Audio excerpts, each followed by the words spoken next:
Okay, so classification levels. There are two main buckets of classification levels, and none of these are actually completely written in stone, but this is just sort of a general guidelines to follow.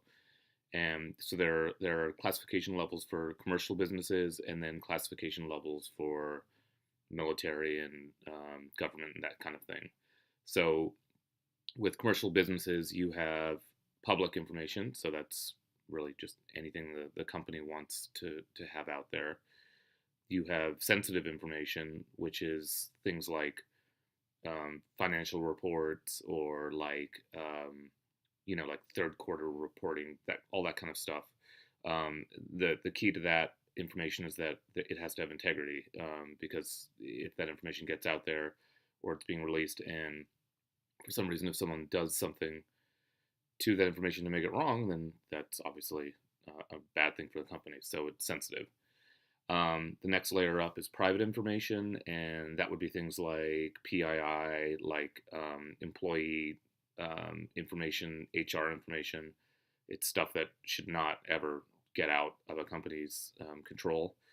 And then finally, you have confidential information, which is like trade secrets and maybe code bases, things that if they got out, could if a competitor was able to get a hold of them, could actually wipe out your business. So that's what confidential is.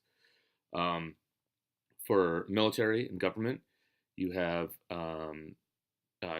unclassified. That's the first level. So I'm not entirely clear on whether that means it shouldn't get out there at all, but unclassified is uh, the first layer, the level, and that refers to things like army manuals or any kind of records that probably shouldn't get out, I think.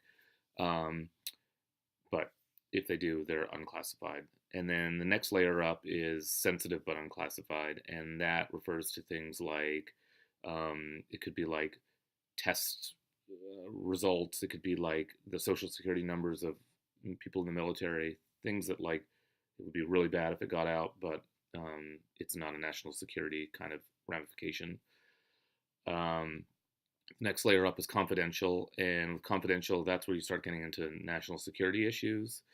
And I think something like some of the stuff that Snowden released would be considered um, confidential information. Not maybe some of the stuff would be considered a higher level, but a lot of the stuff he released was probably considered confidential. So it had national security implications, but wouldn't like potentially wipe out the country. And that's when you start getting into secret. Secret would be things like troop deployments, locations of army bases. Maybe there's hidden army bases that a country has, and that would be considered secret. That could cause serious national security ramifications. And then the top level for government is top secret, and top secret are like nuclear codes. If you have like if the information about spies in other countries, if their names are released, that kind of thing, that would be considered top secret information. So those are the classification levels.